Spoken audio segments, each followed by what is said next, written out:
નમસ્કાર વિદ્યાર્થી મિત્રો, સહજાનંદ વિદ્યા સંકુલ વતી હું આપ સૌનું હાર્દિક સ્વાગત કરું છું.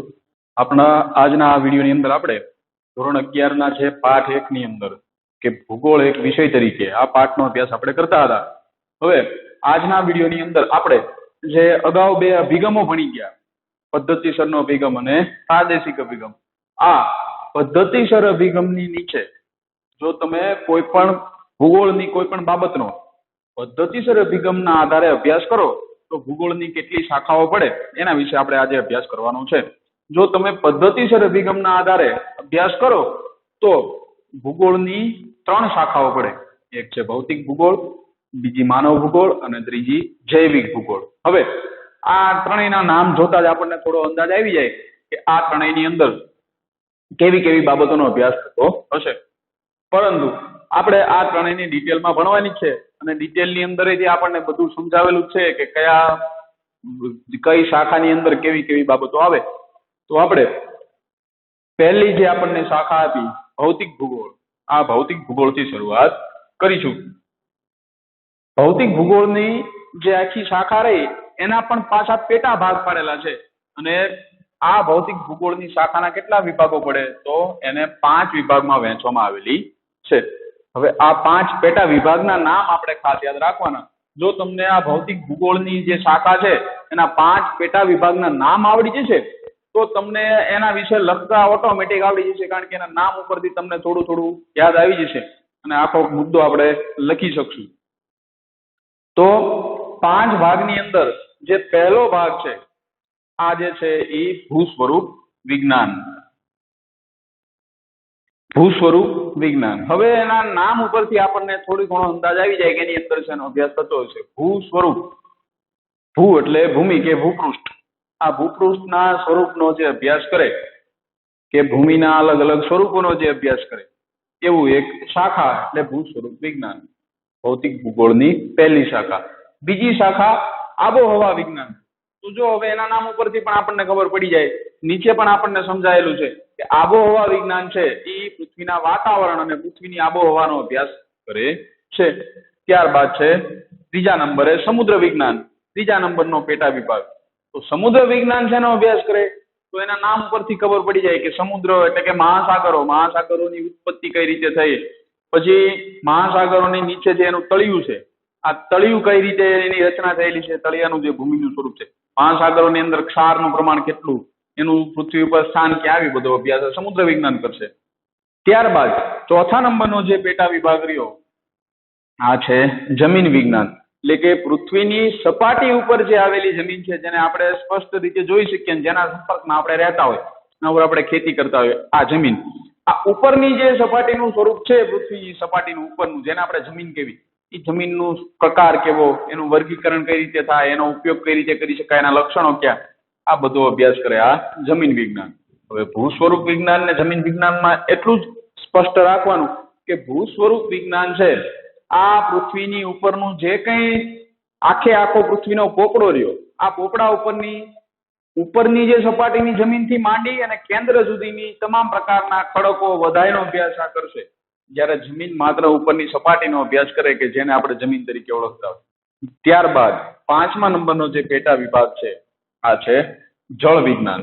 હવે જળ વિજ્ઞાન શું કામ કરશે, શેનો અભ્યાસ કરશે તો જળ વિજ્ઞાન જે છે એ પૃથ્વીની સપાટી ઉપર રહેલા તમામ પ્રકારનું જે જગ્યાએ પાણી સંગ્રહાયેલું હોય આ તમામ પ્રકારનું પાણી કે જળનો અભ્યાસ આ જળ વિજ્ઞાન કરે, કે નદી, સમુદ્ર, તળાવથી માંડી સરોવરોથી, સમુદ્ર, સરોવર, નદી, કોઈ પણ પ્રકારનું, હિમ નદી, ગ્લેશિયર, કોઈ પણ ટૂંકમાં જ્યાં પાણી સંગ્રહાયેલું છે એનો અભ્યાસ કરી આ જળ વિજ્ઞાન. તો હવે આ જે ભૌતિક ભૂગોળ હતું એના 5 પેટા વિભાગો આપણે જોઈ ગયા. 5ના જો નામ યાદ રાખશું તો આગળ જે સમજાવેલું છે એ આપણે સરળતાથી યાદ રાખી શકીશું. ઉપર જેમ આપણે વાત કરીએ એમ કે ભૂસ્વરૂપ વિજ્ઞાન છે પૃથ્વીની સપાટીના સ્તરો, પૃથ્વીની જે સપાટી છે એની ઉપર સ્તર આવે, પહેલાનું જે ઉપરનું સ્તર રહ્યું એને આપણે જમીન તરીકે ઓળખતા હોય, નીચે જેમ જાવ એમ મજબૂત ખડકોના સ્તરો આવતા જાય અલગ અલગ પ્રકારના.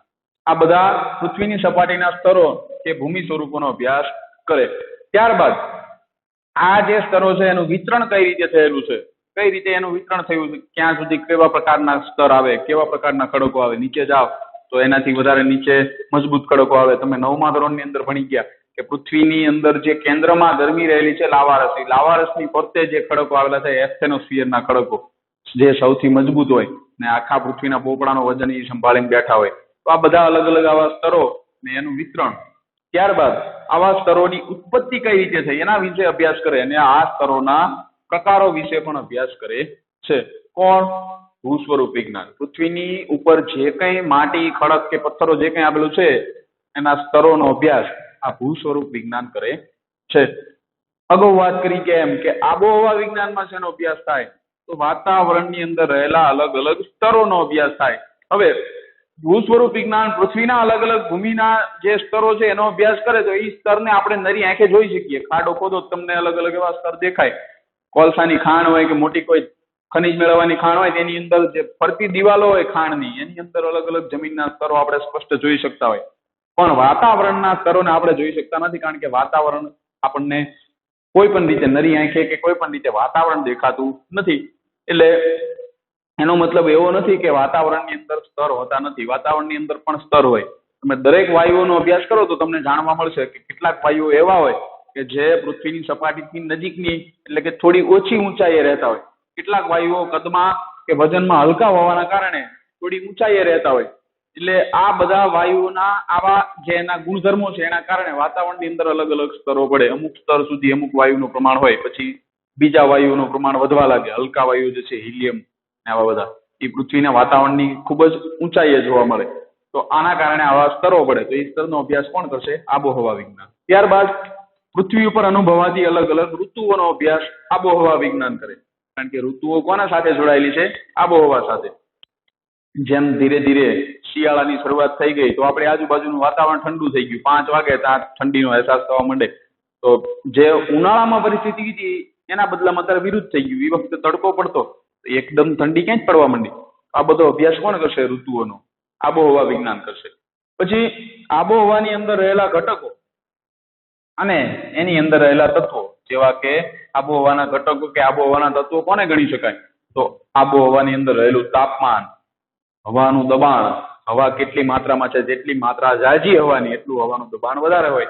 ત્યારબાદ પૃથ્વી પર અનુભવાતા પવનો, પછી વૃષ્ટિ, વરસાદ અને વાદળો, ત્યારબાદ ચક્રવાત, મોટું કોઈ વાવાઝોડું કે જેને આપણે ટોર્નેડો કહેતા હોય, આ ટોર્નેડો કે ચક્રવાત, આ બધાનો અભ્યાસ આબોહવા જે આબોહવાના ઘટકો તરીકે આબોહવા વિજ્ઞાનનો અભ્યાસ કરશે. આબોહવાના ઘટકો ક્યાં ક્યાં એવું પૂછે તો તાપમાન, હવાનું દબાણ, પવન, વૃષ્ટિ, વરસાદ, ચક્રવાત અને સ્થાનિક પવનો. સ્થાનિક પવનો કેવા? તો જે તે પ્રદેશમાં અનુભવાતા પવનો. દરેક દેશ કે દરેક પ્રદેશ કે દરેક ખંડ, આ બધાની અંદર જે પવનો છે એની સામાન્ય દિશા જે હોય, મોટા ભાગે આપણા જે આજુબાજુનો વિસ્તાર છે એની અંદર પવનોની દિશા મોટા ભાગે એ પશ્ચિમ દિશા બાજુથી પવનો આવતા હોય છે. પણ દરેક જગ્યાએ એવું હોતું નથી. દરેક જગ્યાએ પવનોની દિશા અલગ અલગ હોય છે. એટલે જે તે જગ્યાએ તમે જાઓ અહીંયાના સ્થાનિક પવનોનો પણ અભ્યાસ થાય. આ બધાનો અભ્યાસ કોણ કરે છે? આબોહવા વિજ્ઞાન. તો હવે આપણે આબોહવા વિજ્ઞાનનું નામ યાદ રહી જાય તો આપણે એના ઉપરથી એવું કહી શકીએ કે આબોહવા વિજ્ઞાન વાતાવરણના સ્તર, ઋતુઓ અને આબોહવાના ઘટકો વગેરેનો અભ્યાસ કરે છે. આબોહવાના ઘટકો ક્યાં ક્યાં? તો કે તાપમાન, હવાનું દબાણ, પવન, વૃષ્ટિ, વરસાદ, વાદળ, ચક્રવાત અને સ્થાનિક પવનો. આ બધાનો અભ્યાસ આબોહવા વિજ્ઞાનની અંદર થઈ જાય. ત્યારબાદ સમુદ્ર વિજ્ઞાન.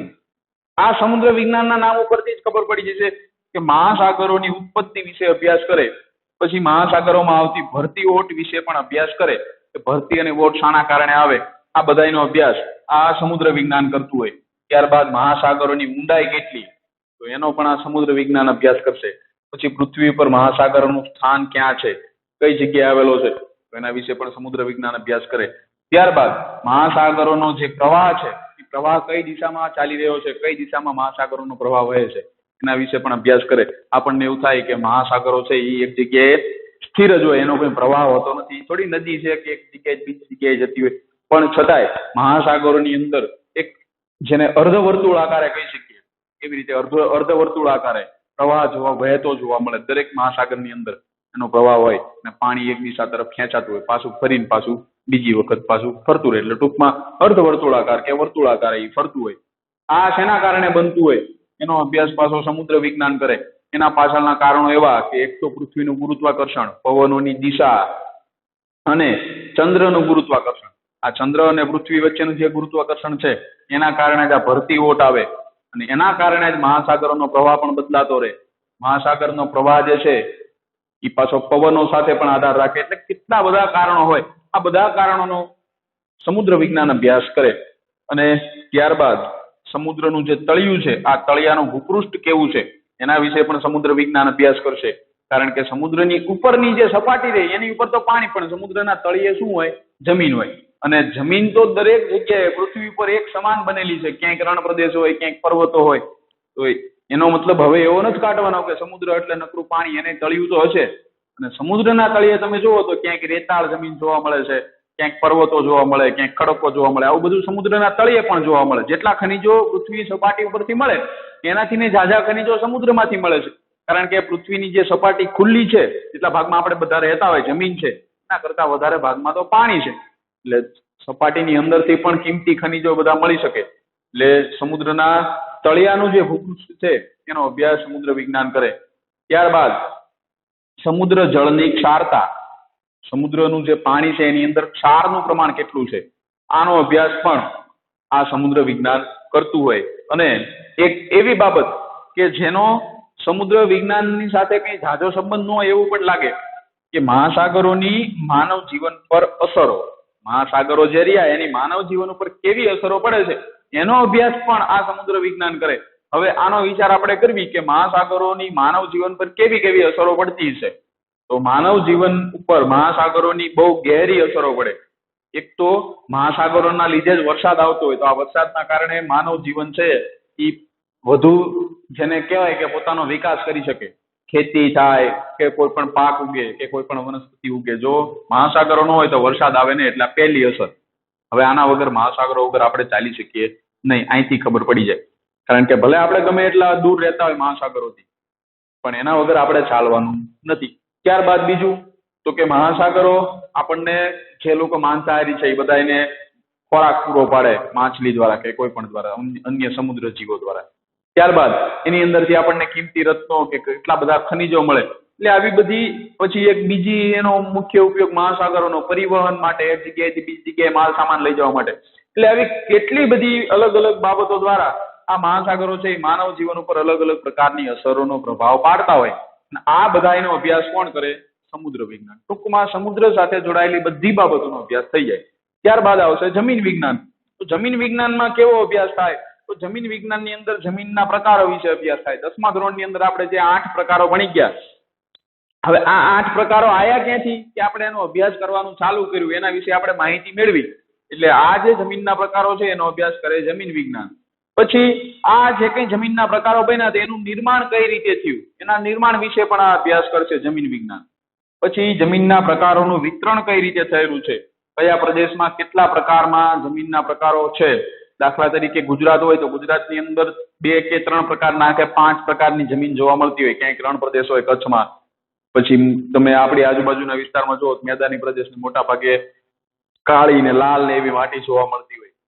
તમે જો દક્ષિણ ગુજરાત બાજુ જશો, જે ડાંગ જિલ્લો એ બધું, તો એની આજુબાજુમાં પર્વતીય જમીન જોવા મળે. જુનાગઢની આજુબાજુ પર્વતીય જમીન છે. તો આ રીતે જમીનનું જે કઈ પ્રકારો છે એનું વિતરણ કઈ રીતે થયેલું છે એનો અભ્યાસ પણ જમીન વિજ્ઞાન કરશે. ત્યારબાદ આ જે કઈ જમીનના પ્રકારો છે એની ઉપયોગિતા શું, આ ઉપયોગિતા વિશે પણ આ જમીન વિજ્ઞાન અભ્યાસ કરે. એક તો પહેલા તો જમીનના જે પ્રકારો છે એના લક્ષણોનો અભ્યાસ થાય, એના લક્ષણો મુજબ એનો ઉપયોગ થઈ શકે.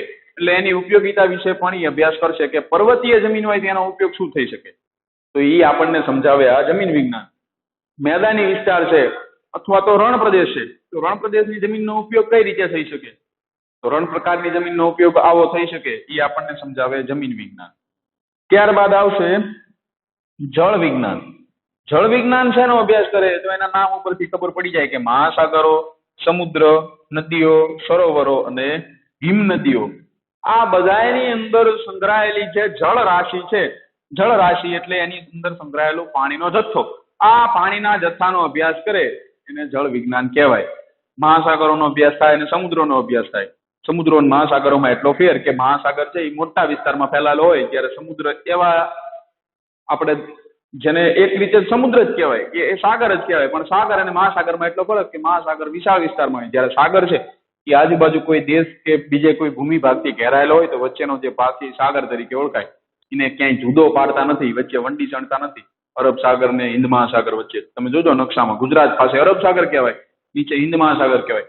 અરબના દેશો અને ગુજરાત સુધીનો જે સમુદ્ર છે ફરતી 3 બાજુએથી જમીનથી ઘેરાયેલો છે, એટલે એટલા ભાગને અરબ સાગર તરીકે ઓળખો. એનાથી નીચે હિન્દ મહાસાગર, કેમ કે હિન્દ મહાસાગર ભારતથી ચાલુ થઈને છેક એન્ટાર્કટિકા સુધી હિન્દ મહાસાગર છે, વચ્ચે એને બીજી કોઈ જમીન અડતી નથી. એટલે આ મહાસાગર સમુદ્રનો અભ્યાસ થાય, નદીઓનો, સરોવરો અને હિમનદીઓ એટલે કે જે ઠંડીવાળા વિસ્તારમાં જામેલી અવસ્થામાં હોય, જેને આપણે એવું કહી શકીએ કે એ પ્રવાહ વહેતો નથી પણ છતાં એની અંદર પાણી સંગ્રહાયેલું છે. હિમનદીઓ કે ગ્લેશિયરની અંદર લાખો કે કરોડો વર્ષો પહેલાનું પાણી બરફ સ્વરૂપે સંગ્રહાયેલું હોય. ત્યાં એવો પ્રદેશ હોય કે એવી જગ્યાએ ક્યારેય ગરમી જ પડી નથી, એના કારણે પાણી જે છે એ લાખો કે કરોડો વર્ષો પહેલા જેવા સ્વરૂપમાં હતું એવા સ્વરૂપમાં અત્યારે પણ જોવા મળે. તો આ બધી જળરાશિ કે પાણીના જથ્થાનો અભ્યાસ આ જળ વિજ્ઞાન કરતું હોય. હવે આ જે હતું એ જો તમે પદ્ધતિસર અભિગમના આધારે અભ્યાસ કરો તો એની 3 શાખાઓ પડે. આ 3 શાખાઓમાંથી પહેલી શાખા ભૌતિક ભૂગોળ વિશે આપણે ભણી ગયા. હવે બીજા નંબરની જે શાખા છે આ માનવ ભૂગોળ. હવે આપણે આ માનવ ભૂગોળ વિશે આજે અભ્યાસ કરવાનો છે. એટલે પહેલી શાખા ભૌતિક ભૂગોળ, બીજી શાખા માનવ ભૂગોળ અને ત્રીજી શાખા જૈવિક ભૂગોળ. ત્રણેયને ક્રમમાં યાદ રાખવાનું. માનવ ભૂગોળ ને જૈવિક ભૂગોળમાં તફાવત એટલો કે માનવ ભૂગોળ માનવીનો અભ્યાસ કરશે, જૈવિક ભૂગોળ કોનો અભ્યાસ કરશે તો અન્ય તમામ પ્રકારના સજીવોનો. હવે માનવ સજીવમાં ન આવે તો કે માનવ સજીવમાં આવે, પણ માણસે પોતાના કારણે પૃથ્વી ઉપર એટલો બધો પ્રભાવ પાડ્યો કે એનો અલગથી આપણે અભ્યાસ કરવો પડે. અને માણસ એક સૌથી મહત્વના સજીવ તરીકે આપણે માનતા હોય, બાકી બીજા સજીવોને આપણે બધાને એક હારે ભેગા લઈ લેતા હોય. એટલે એના કારણે 3 પ્રકારો પડે છે. પદ્ધતિસર અભિગમના અભ્યાસના આધારે ભૂગોળની જે બીજા નંબરની શાખા પડે માનવ ભૂગોળ. આ માનવ ભૂગોળમાં શેનો અભ્યાસ થાય છે, કેવી બાબતનો અભ્યાસ થાય છે એના વિશે આપણે અભ્યાસ કરવાનો છે. તો પ્રકૃતિ અને માનવી આ બંને વચ્ચે પરસ્પરનો જે સંબંધ થયો, આ સંબંધના કારણે કેટલી બધી અલગ અલગ પ્રકારની બાબતોનો જન્મ થયો કે અલગ અલગ પ્રકારની બાબતો પેદા થઈ. કોનો પરસ્પરનો સંબંધ? પ્રકૃતિ અને માનવી. પ્રકૃતિ એટલે પૃથ્વી પર જે કુદરતી જે કઈ ચીજ વસ્તુઓ માનવીના આવવા પહેલા હતી, આ બધી કુદરતી વસ્તુઓ કે કુદરતી ભૌતિક કે જૈવિક કે કોઈ પણ પ્રકારના જે કઈ પરિબળો હતા, આ બધા આ કુદરતી પરિબળોની સાથે માનવીનો જે પરસ્પરનો સંબંધ થયો, માનવી એની સાથે પ્રક્રિયા કરતો થયો, એનો ઉપયોગ કરતો થયો, અને આ બંનેના કારણે જે પ્રકૃતિ જે છે એ માનવી ઉપર પ્રભાવ પાડે અને માનવી છે એ પ્રકૃતિ ઉપર પ્રભાવ પાડે. આ બધાના આવો એક પરસ્પરનો સંબંધ થયો, એના કારણે કેટલી બધી અલગ અલગ પ્રકારની બાબતોનો ઉદ્ભવ થયો. જેવી કે ગામડાઓ.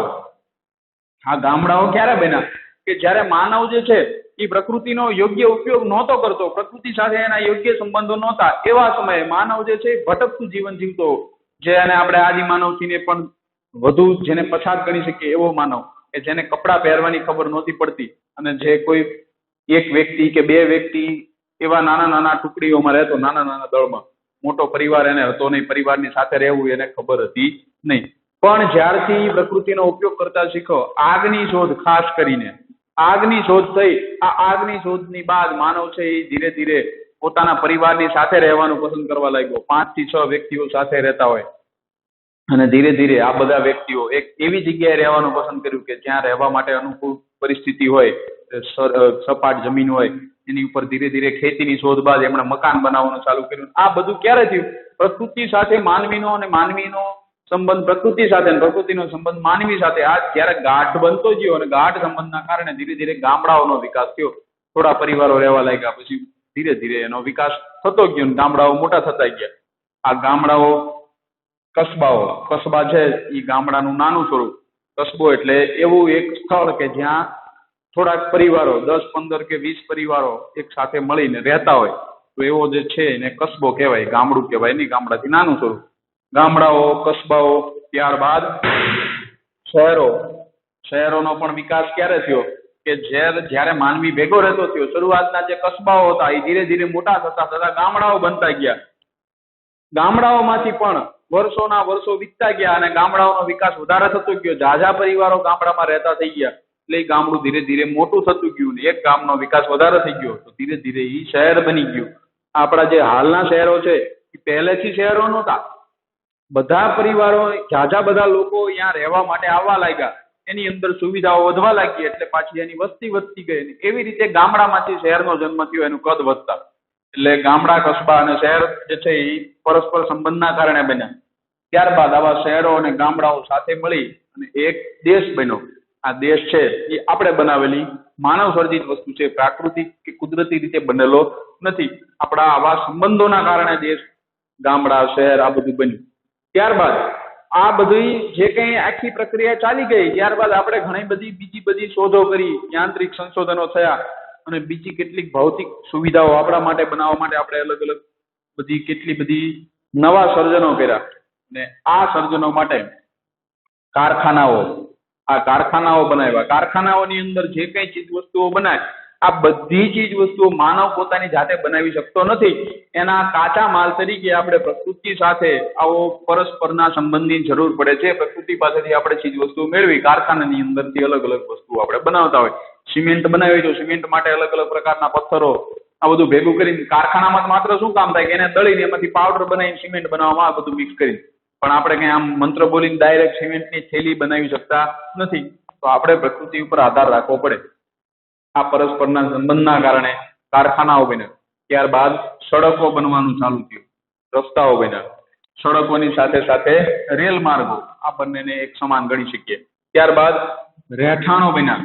રહેઠાણો એટલે એક રીતે કહેવું હોય તો કહી શકાય કે રહેઠાણો એટલે ગામડા, કસ્બા કે શહેરો કે જ્યાં લોકોને રહેવા માટેની જગ્યા. આ રહેઠાણો અને આવા અલગ અલગ જે કઈ ચીજ વસ્તુઓ બની, આ બધા એના સાંસ્કૃતિક લક્ષણો અને એની વિશેષતાઓ, આ બધાનો અભ્યાસ માનવ ભૂગોળ કરે છે. એટલે માનવ ભૂગોળ શેનો અભ્યાસ કરે તો માનવ ભૂગોળની અંદર પ્રકૃતિ અને માનવીના પરસ્પર સંબંધના કારણે જે ચીજ વસ્તુઓ ઉદ્ભવી, આ તમામ બાબતોનો અભ્યાસ માનવ ભૂગોળમાં થાય. આવું પહેલા યાદ રાખી લેવાનું.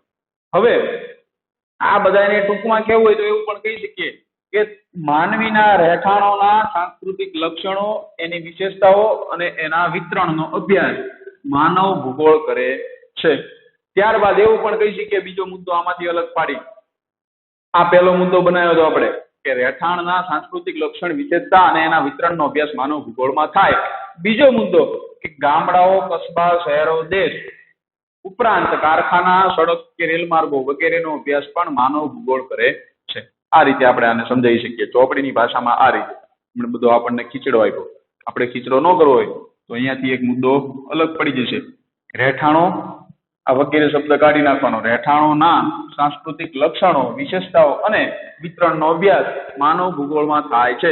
પછી બીજો મુદ્દો આ પડે કે પ્રાકૃતિક સંબંધના, માનવી અને પ્રકૃતિના પરસ્પરના સંબંધના કારણે ઉદ્ભવેલી અલગ અલગ બીજી અલગ અલગ બાબતો, જેવી કે ગામડા, કસ્બા, શહેરો, દેશ, કારખાના, સડકો કે રેલ માર્ગો, આ બધાનો અભ્યાસ પણ માનવ ભૂગોળની અંદર થાય છે. બે મુદ્દાઓ આમાંથી અલગ આપણે પાડી શકીએ. ત્યારબાદ આગળ માનવ ભૂગોળની કેટલીક શાખાઓ, પેટા શાખાઓ, જેવી રીતે આપણે જોઈ ગયા ભૌતિક ભૂગોળના પણ 5 પેટા વિભાગ પડતા, એવી રીતે માનવ ભૂગોળની અંદર પણ અભ્યાસ માટેની અલગ અલગ બાબતના અભ્યાસ માટેની અલગ અલગ શાખાઓ પડે. આ પેટા શાખાઓ કહેવાય.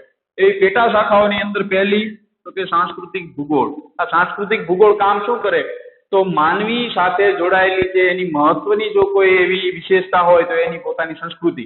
તો આ સંસ્કૃતિનો અભ્યાસ કરશે કે કયા દેશમાં કે કયા વિસ્તારમાં કેવી સંસ્કૃતિ છે, સંસ્કૃતિની વિશેષતા શું, એમાંથી સારી બાબત કઈ, આ બધી બાબતોનો અભ્યાસ સંસ્કૃતિને લગતી આ સાંસ્કૃતિક ભૂગોળ અભ્યાસ એનો કરશે. ત્યારબાદ સામાજિક ભૂગોળ. માનવી છે એ સામાજિક પ્રાણી કહેવાય અને સમાજની અંદર રહી માનવી કેવા કેવા વર્તનો કરે, સમાજની અંદર કેવા કેવા નીતિ નિયમો હોય, કોઈ પણ સમાજ હોય તેની વિશેષતા શું, સમાજની સાથે કોઈ એક જ્ઞાતિને લેવાનું નથી, અલગ અલગ પ્રદેશના લોકોનો અભ્યાસ આ સામાજિક વિજ્ઞાનમાં થાય, સામાજિક ભૂગોળની અંદર થાય. હવે ત્યારબાદ વસ્તી વિષયક ભૂગોળ. આ પણ માનવ ભૂગોળની એક પેટા શાખા છે. વસ્તી વિષયક ભૂગોળ આ શું કામ કરે તો વસ્તીનો જે આખું માળખું છે, આ વસ્તીના માળખાનો અભ્યાસ કરશે અને વસ્તીના માળખાની અંદર અલગ અલગ રીતે વર્ગીકરણ કરી એને સમજવાનો પ્રયત્ન કરે. કોઈ પણ દેશની અંદર તમે જુઓ તો તમને માત્ર લોકો જ દેખાય પહેલી નજરે, તો કે ભારત દેશ, તો ભારત દેશમાં આટલા લોકો, 130 કરોડ કે 140 કરોડ લોકો. પણ હવે જો તમારે એનો વ્યવસ્થિત અભ્યાસ કરો તો એની અંદર તમને અલગ અલગ વિભાગો દેખાશે કે 140 કરોડ કે 130 કરોડ માંથી બાળકો કેટલા, તો કે બાળકોની સંખ્યા આટલી, યુવાનો કેટલા, એની સંખ્યા આટલી, વૃદ્ધોની સંખ્યા આટલી, હિન્દુ ધર્મ પાળવા વાળા કેટલા, મુસ્લિમ ધર્મ વાળા, ખ્રિસ્તી, શીખ, આ બધા ધર્મ મુજબ પણ એના વિભાગ પડી શકે. આ કુલ વસ્તીમાંથી પુરુષો કેટલા અને સ્ત્રીઓ કેટલી, ભણેલા કેટલા અને અભણ કેટલા, વ્યાપારીઓ કેટલા, શિક્ષક કેટલા, ખેડૂતો કેટલા, આવા બધા અલગ અલગ પ્રકારે એનો આપણે વર્ગીકરણ કરી શકીએ. અને એવું બધું વર્ગીકરણ આ વસ્તી વિષયક ભૂગોળ કરે છે. એટલે કોઈ પણ દેશની વસ્તીનો આવા અલગ અલગ બાબતોના આધારે એનું વર્ગીકરણ કરી અને એના તમામ એના જે કઈ પાસાઓ છે એનો અભ્યાસ આ વસ્તી વિષયક ભૂગોળ કરશે. ત્યારબાદ આગળની જે શાખા છે આ ગ્રામીણ ભૂગોળ. ગ્રામીણ ભૂગોળ શું કામ કરે એના નામથી જ ખબર પડી જાય. ગામડાઓની અંદર રહેતા લોકો, આ ગામડાઓની અંદર રહેતા લોકોનો અભ્યાસ થાય, એની સંસ્કૃતિ, એનો વ્યાપાર કે એનો જે કઈ ઉદ્યોગ હોય એ બધું, અને ગામડાના લોકોનો પ્રકૃતિ સાથેનો સંબંધ, આ બધા એનો અભ્યાસ ગ્રામીણ ભૂગોળ કરે. જ્યારે શહેરી ભૂગોળ જે છે એ શેનો અભ્યાસ કરે, તો શહેરમાં રહેતા લોકો, એનો વ્યવસાય, એની જે કઈ આખી રહેણી કરણી અને પ્રકૃતિ સાથેનો એનો સંબંધ, આ બધા એનો અભ્યાસ થાય શહેરી ભૂગોળમાં. ત્યારબાદ જે છે એક આગળની શાખા આર્થિક ભૂગોળ. આર્થિક ભૂગોળ શેનો અભ્યાસ કરે, તો માનવીની આર્થિક પ્રવૃત્તિઓનો અભ્યાસ કરે. આર્થિક પ્રવૃત્તિઓ એટલે કેવી પ્રવૃત્તિઓ, કે પૈસા કમાવા માટે થતી તમામ પ્રકારની પ્રવૃત્તિ એ આર્થિક પ્રવૃત્તિમાં આવે, એનો અભ્યાસ આર્થિક ભૂગોળ કરશે. એટલે પ્રથમ, દ્વિતીય, તૃતીય, ચતુર્થક અને પંચમ, આ 5 પ્રવૃત્તિ આર્થિક પ્રવૃત્તિમાં આવે ને આ તમારા 12મા ધોરણમાં ભણવાની થશે. આ માનવ ભૂગોળનો જે મુદ્દો છે એ મુદ્દાને ખાસ થોડો સમજી લેવાનો, કારણ કે 12મા ધોરણના અભ્યાસક્રમની મુજબ, હાલના અભ્યાસક્રમ મુજબ આ જે માનવ ભૂગોળ છે એ વધારે ફોકસ ઉપર છે 12મા ધોરણમાં. આનું મહત્વ અહીંયા થોડુંક વધારે રાખેલું છે. આને લગતા પાઠ વધારે આવશે માનવ ભૂગોળને લગતા. ત્યારબાદ આ જે આપણે આર્થિક ભૂગોળ કીધું, આર્થિક ભૂગોળની જે મેં તમને પ્રવૃત્તિઓ કીધી, પ્રથમ, દ્વિતીય, તૃતીય, ચતુર્થક અને પંચમ, તો આ પણ 12મા ધોરણના ભૂગોળની અંદર આપણે ભણવાની થશે. એટલે આવી આર્થિક પ્રવૃત્તિઓનો અભ્યાસ કરી આર્થિક ભૂગોળ, આ માનવ ભૂગોળની એક પેટા શાખા.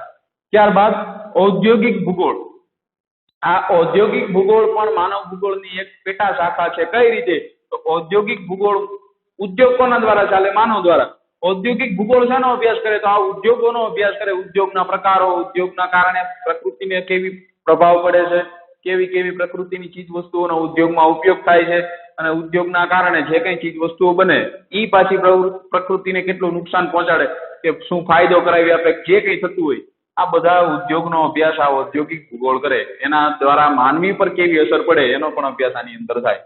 ત્યારબાદ કૃષિ ભૂગોળ. આ કૃષિ ભૂગોળ શું કામ કરે, તો એના નામથી ખબર પડી જાય. કૃષિ એટલે ખેતી, ખેતીને લગતી તમામ બાબતોનો અભ્યાસ આ કૃષિ ભૂગોળની અંદર થાય. ખેતીના અલગ અલગ પાક, અલગ અલગ પ્રકારનું ઉત્પાદન, વરસાદનો પ્રભાવ ખેતી ઉપર, એટલે કે ટૂંકમાં પ્રકૃતિનો પ્રભાવ ખેતી ઉપર કેવો પડે, ખેતીનો પ્રભાવ માનવ ઉપર કેવો પડે, આ બધી બાબતનો અભ્યાસ કૃષિ ભૂગોળની અંદર થાય છે.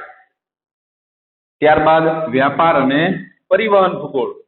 આ પાછી માનવ ભૂગોળની એક અલગ શાખા કે જેની અંદર માત્ર ને માત્ર માનવી દ્વારા થતો વ્યાપાર અને માનવી દ્વારા કરવામાં આવતું પરિવહન, આ બેનો અભ્યાસ થાય. વ્યાપાર દ્વારા માનવ જીવન પર કેવી અસર પડે છે, વ્યાપાર અને પરિવહનને શું સંબંધ છે, આ બધું સમજાવવાનું કામ વ્યાપાર અને પરિવહન ભૂગોળની શાખા કરે છે. અને છેલ્લી શાખા કે જે રાજકીય ભૂગોળ. રાજકીય ભૂગોળની અંદર જે તે દેશ કે જે તે પ્રદેશની રાજકીય પરિસ્થિતિ વિશે એનો અંદર અભ્યાસ કરવામાં આવે. આ માનવ ભૂગોળની પેટા શાખાઓનો અભ્યાસ થઈ ગયો. હવે આ માનવ ભૂગોળની પેટા શાખાઓના નામ આપણે ખાસ યાદ રાખવાના છે. આપણને કદાચ એવું પૂછે કે માનવ ભૂગોળની પેટા શાખાઓ જણાવો, તો માનવ ભૂગોળની પેટા શાખાઓ અહીં બધા નામ આપણને આપી દીધા. આ નામ આપણે લખવાના થશે. માનવ ભૂગોળ એટલે શું, તો એ હવે આવશે કે માનવ ભૂગોળની અંદર શેનો શેનો અભ્યાસ થાય એવી 2 વ્યાખ્યાઓ પણ આવશે. એક વ્યાખ્યા અને એક જે વિડાલ દલા બ્લાસ નામનો જે એક ભૂગોળવિદ હતો, આ વિડાલ દલા બ્લાસ નામના ભૂગોળવિદનો જે માનવ ભૂગોળ વિશેનું એનું મંતવ્ય છે એને પણ આપણે યાદ રાખવાનું થશે. પણ આ પેટા શાખાઓનો તો મુદ્દો ખાસ યાદ રાખી લેજો. પછી ત્યારબાદ આગળ માનવ ભૂગોળ છે એની અંદર બીજી કઈ કઈ બાબતોનો અભ્યાસ થાય, તો માનવ ભૂગોળ માત્ર આટલું જાણવાનું કામ નથી કરતો કે ગામડાઓ કઈ રીતે બન્યા, શહેરો કઈ રીતે બન્યા, વસ્તી વિશે ભૂગોળ, વસ્તીનો અભ્યાસ કરી નાખ્યો, આ બધો ટોટલ માનવી અને પ્રકૃતિના સંબંધનો અભ્યાસ કર્યો એવું નથી, પણ માનવ વિકાસને આડે આવતી કોઈ પણ પ્રકારની ભૌગોલિક પરિબળો છે અથવા તો ભૌગોલિક સમસ્યાઓ છે એનો અભ્યાસ પણ આ માનવ ભૂગોળ કરે છે અને આપણને સમજાવે પણ છે કે આ સમસ્યા ક્યાં આપણને નડી ગઈ. માનવ વિકાસને આડે આવતી કોઈ પણ પ્રકારના ભૌગોલિક પરિબળો અથવા તો માનવ વિકાસને આડે આવે એવી કોઈ પણ પ્રકારની ભૌગોલિક સમસ્યાઓ આ માનવ ભૂગોળ આપણને સમજાવે. સમજાવવા સુધી એનું કામ પૂરું થતું નથી માનવ ભૂગોળનું. માનવ ભૂગોળનું કામ ક્યાં પૂરું થાય કે આ સમસ્યા માટેના ઉપાયોની ચર્ચા પણ માનવ ભૂગોળ આપણી સમક્ષ કરે છે, એટલે એના ઉપાયો વિશે પણ ચર્ચા થાય માનવ ભૂગોળમાં કે માનવ વિકાસને આડે આવતી કોઈ પણ એક ભૌગોલિક પરિબળ, દાખલા તરીકે રણ વિસ્તારની અંદર જો કોઈ માનવ સમુદાય રહેતો હોય તો રણ વિસ્તારની અંદર માનવીના વિકાસ માટે એને કે કોઈ એવી પરિબળ કે કયું પરિબળ એને નડે છે એના વિકાસને અટકાવે તો કે ગરમીનું પરિબળ. રણમાં શું પડે? ગરમી પડે, અસહ્ય ગરમી પડે, તો આ માનવ વિકાસને આડે આવતું પરિબળ કહેવાય ગરમી. જો ગરમી ન હોય તો માનવીનો વિકાસ રણ વિસ્તારમાં પણ સારો એવો થઈ શકે. હવે આ ભૌગોલિક પરિબળ કે આ ભૌગોલિક સમસ્યાને સમજાવી દીધી કે ગરમીના કારણે આજુબાજુનું વાતાવરણ ખૂબ જ ગરમ હોય, પાણી ઓછું હોય ને આ બધા પરિબળો માનવીના વિકાસ માટે રોકી રાખે. તો હવે એને આ જે સમસ્યા છે એના માટેના ઉપાયોની ચર્ચા પણ આ માનવ ભૂગોળ કરશે કે કેવા કેવા ઉપાયો કરવામાં આવે તો ગરમીના કારણે જે માનવ વિકાસ અટકાઈ જાય છે એના બદલે આના ગરમી સામે લડી અથવા તો ગરમી સામે કોઈ પણ એવી સમસ્યાનું સમાધાન કાઢી અને માનવી પોતાનો વિકાસ કરી શકે. આ કામ માનવ ભૂગોળનું છે. એટલે માનવીના વિકાસને જો કોઈ એવા પરિબળો છે, સમસ્યાઓ જે નડતી હોય તો એ સમજાવશે અને એના ઉપાયો પણ આપશે. આ માનવ ભૂગોળ આ એક મુખ્ય કાર્ય કરે છે. પછી મેં જે તમને કીધું વિડાલ દલા બ્લાસ, આ વિડાલ દલા બ્લાસ નામનો જે એક ભૂગોળવિદ છે એણે પોતાના મંતવ્યમાં એવું કીધું, એણે પોતાનો મત એવો રજૂ કર્યો. એના મત મુજબ માનવ ભૂગોળ છે એની અંદર શેનો અભ્યાસ થાય તો કે પૃથ્વીને નિયંત્રણ કરનારા ભૌતિક નિયમો. પહેલા તો એણે એવું કીધું કે માનવ ભૂગોળ શેનો અભ્યાસ કરે તો માનવ ભૂગોળ તો પહેલા તો પૃથ્વીને નિયંત્રણ કરનારા ભૌતિક નિયમોનો અભ્યાસ કરે. પૃથ્વીને જે નિયંત્રણ કરનારા ભૌતિક નિયમો કયા તો ગુરુત્વાકર્ષણનો નિયમ, પછી પૃથ્વી ઉપર રહેલું વાતાવરણને કારણે કેટલી બધી અલગ અલગ પરિસ્થિતિઓ પેદા થતી હોય, તો આ બધા ભૌતિક જે કઈ નિયમો છે આ નિયમોનો અભ્યાસ થાય. ત્યારબાદ પૃથ્વી ઉપર રહી એટલે કે પૃથ્વી પર રહી અને વિકાસ કરનારા જે સજીવો છે, પૃથ્વી પર રહીને વિકાસ કરનારા સજીવોમાં તમામ સજીવો આવી જાય, કારણ કે દરેક સજીવ પોતાના જન્મથી માંડીને મૃત્યુ સુધીના સમયમાં પોતાનો વિકાસ કરવાનો પ્રયત્ન કરતો હોય છે. એટલે આ જે સજીવો છે એના પારસ્પરિક સંબંધો, સજીવો બધા એકબીજા સાથે પારસ્પરિક સંબંધો ધરાવતા હોય. આપણને એવું થાય કે સજીવો, દાખલા તરીકે કોઈ પણ બીજું સજીવ એનું માનવ સાથે શું પારસ્પરિક સંબંધ, તો દાખલા તરીકે ગાય એક સજીવ છે, અથવા તો વૃક્ષ એક સજીવ છે અને આપણે પણ સજીવ. આપણે આપણો પોતાનો વિકાસ કરવા માટે વૃક્ષની મદદ લેતા હોય ક્યાંક ને ક્યાંક. એમાંથી આપણે વનસ્પતિમાંથી કોઈ ઔષધિ લેતા હોય, એનો ખોરાક તરીકે ઉપયોગ કરતા હોય, એમાંથી છાંયો મેળવતા હોય, લાકડું મેળવતા હોય. આપણે આપણા વિકાસ માટે એનો ઉપયોગ કર્યો. વનસ્પતિ પોતાના વિકાસ માટે કઈ રીતે માનવીનો ઉપયોગ કરી શકે તો જો આપણે વનસ્પતિનો ઉપયોગ કરતા હોય તો એનો મતલબ એવો કે આપણે એને ઉગાડતા હોય. એટલે વનસ્પતિ આપણી પાસેથી કોઈ પણ સેન્દ્રીય ખાતર કે જે રાસાયણિક ખાતર કે પાણી કે કંઈ પણ મેળવે પોતાનો વિકાસ કરે. એટલે આના કારણે શું થાય કે માનવી અને વનસ્પતિ સાથે પરસ્પરનો સંબંધ બંધાય અને આ સંબંધના કારણે આજુબાજુનું જે વાતાવરણ છે એની અંદર કંઈક પરિવર્તન આવશે. અને આ જે પરિવર્તન આવ્યું, જે સંબંધ બંધાણો, એની માહિતી કોણ ભેગી કરે? માનવ ભૂગોળ. બનાવ્યું આપણે માનવ ભૂગોળને, પણ એ આપણી બીજા તમામ પ્રકારના સજીવો સાથેની આપણી જે કંઈ આંતરક્રિયાઓ છે, આપણા સંબંધો છે, બધાની માહિતી આપણને આપી દે છે. આપણું સાચું સ્વરૂપ આપણી સમક્ષ માનવ ભૂગોળ રજૂ કરે.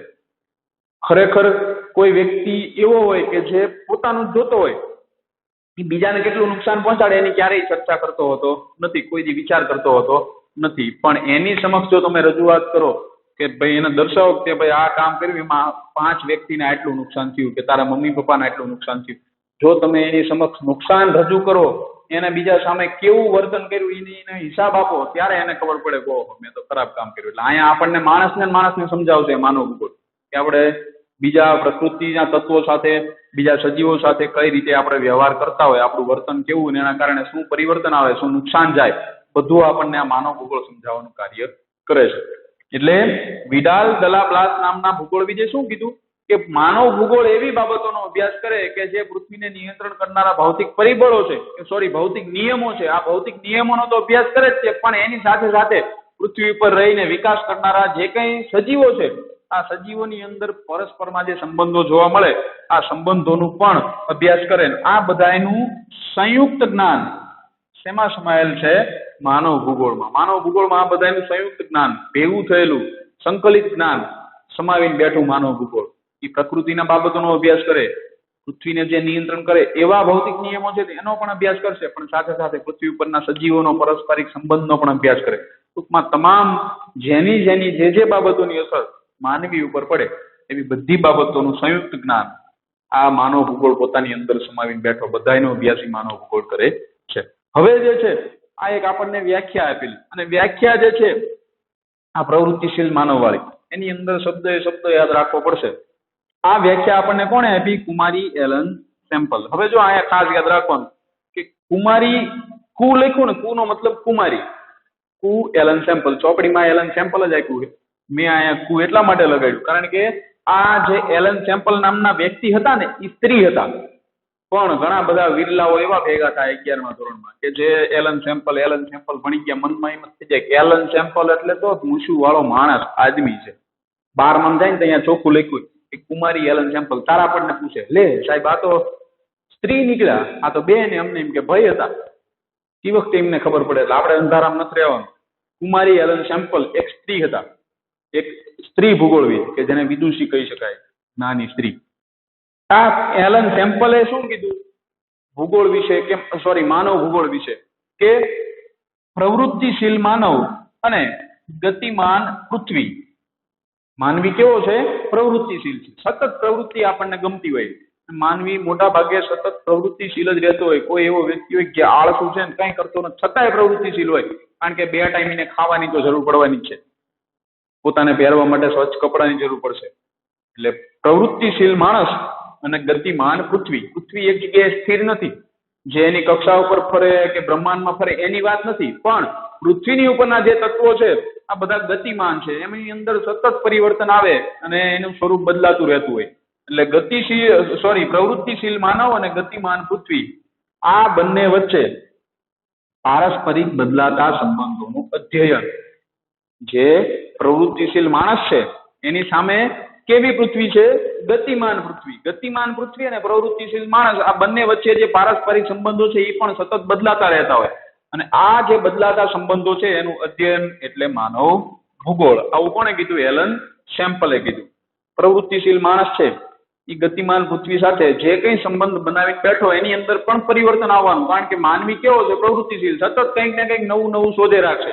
આ નવું શોધવાના કારણે ધીરે ધીરે પૃથ્વીની અંદર જે ગતિમાન તત્વો હતા એની અંદર પણ પરિવર્તન આવ્યું. તો જે આપણે દાખલા તરીકે કોઈ એવો વિસ્તાર હોય કે જેની અંદર આબોહવામાં ધીરે ધીરે પરિવર્તન આવતું હોય, એટલે કે ઠંડી આબોહવામાંથી ગરમ આબોહવા થતી જતી હોય, ગ્લોબલ વોર્મિંગના કારણે ગરમીનું પ્રમાણ વધતું હોય, તો જો હવે ગ્લોબલ વોર્મિંગની કારણે ગરમીનું પ્રમાણ વધવાની જે આખી પ્રક્રિયા છે એ ગતિમાન પૃથ્વીનું ઉદાહરણ લઈ શકાય કે પૃથ્વીનું સ્વરૂપ કેવું થઈ રહ્યું છે?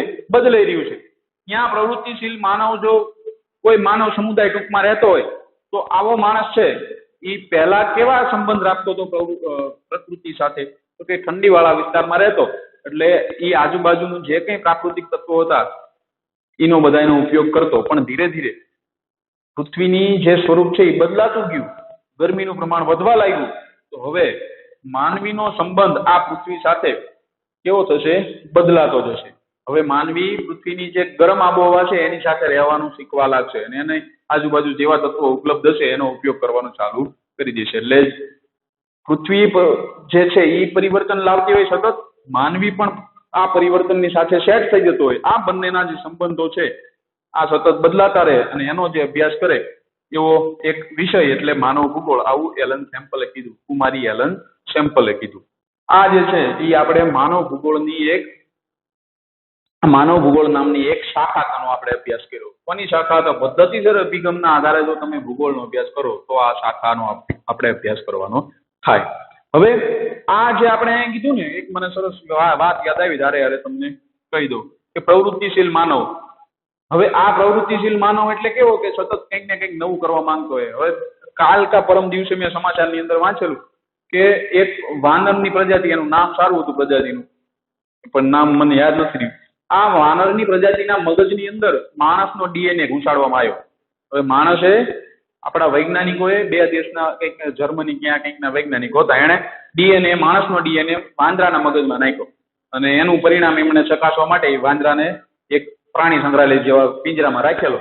પછી એના જે બચ્ચા થયા, આ બચ્ચાની અંદર જે મગજ છે એ એના મગજની અંદર માણસના મગજનો ડીએનએ કે માણસના મગજનું જીન એની અંદર નાખવામાં આવ્યું. એટલે જે ઓલાનું મગજ છે વાંદરાનું, એ આવનારી પેઢીમાં વાંદરાનું મગજ વધુ વિકસિત, એની અંદર જે મગજ છે એ જે નવા પેઢીમાં વધુ વિકસિત મગજ જોવા મળ્યું. અને સાથે સાથે મગજની અંદર કરચલીઓ છે એ વધવા લાગી. કરચલી વાળું મગજ હોય એ વધારે બુદ્ધિશાળી મગજ છે એવું કહી શકાય, એવું વૈજ્ઞાનિકો કહેતા હોય. એટલે એની અંદર કરચલીનું પ્રમાણ પણ વધારે અને મગજનું કદ પણ વધ્યું વાંદરામાં. એટલે આનું એ લોકો એવું કહે છે કે આ જે વાંદરો છે એ પ્રજાતિને જો આપણે થોડોક વધારે બુદ્ધિશાળી બનાવશું તો માણસનું કામ એ વાંદરો કરી આપશે. એટલે આપણે આપણા ઉપયોગ માટે આ પ્રવૃત્તિશીલ માણસે પ્રકૃતિ સાથે એક સંબંધ બાંધ્યો, પણ આ સંબંધ હવે ધીરે ધીરે કદાચ બદલાશે. પણ વાંદરો જો બહુ બુદ્ધિશાળી થઈ જાય તો આપણને એવું કે હાલો હાલો તમે અમારું કામ કરો, અમે તમારું કામ સંભાળો. આપણી પાસેથી આપણી જે કંઈ ચીજ વસ્તુઓ કે આપણું બધું બનાવેલું એ બધું પડાવી પણ શકે ને આપણું કામ પણ કરી શકે, એનું પરિણામ ગમે તે આવે. એટલે રામાયણ મહાભારતનું ઉદાહરણ એમને લીધેલું. રામાયણની અંદર રામ સેતુ બનાવવા વાનરનો ઉપયોગ થયો. એ સમયના ઋષિ મુનિઓએ પોતાના આવા જ્ઞાન દ્વારા વાનરોની અંદર કંઈક આવું કર્યું છે. ડીએનએ, આપણો માણસનો ડીએનએ એમાં નાખ્યો છે. વાનરોને બુદ્ધિશાળી બનાવી અને હનુમાનજી દ્વારા મદદ લઈ સેના આખી તૈયાર કરી અને રામ સેતુ બનાવ્યો છે, એમનું માનવું આવું. એટલે આ ટૂંકમાં આ બદલાતા સંબંધનું એક ઉદાહરણ છે. એટલે આ માનવ ભૂગોળ છે એ માનવી અને પ્રકૃતિની બંનેનો પરસ્પર સંબંધ સાથે જોડાયેલી બધી બાબતોનો અભ્યાસ કરે છે. આગળના વિડીયોની અંદર આપણે જૈવિક ભૂગોળનો અભ્યાસ કરીશું અને ત્યારબાદ જે આપણે બે મુખ્ય ભૂગોળના અભ્યાસની શાખાઓ, એક પદ્ધતિસર અભિગમ અને એક બીજો જે છે પ્રાદેશિક અભિગમ. આ પ્રાદેશિક અભિગમના આધારે માનવ ભૂગોળની કઈ કઈ શાખાઓ પડે એનો પણ આપણે અભ્યાસ કરીશું આગળના વિડીયો.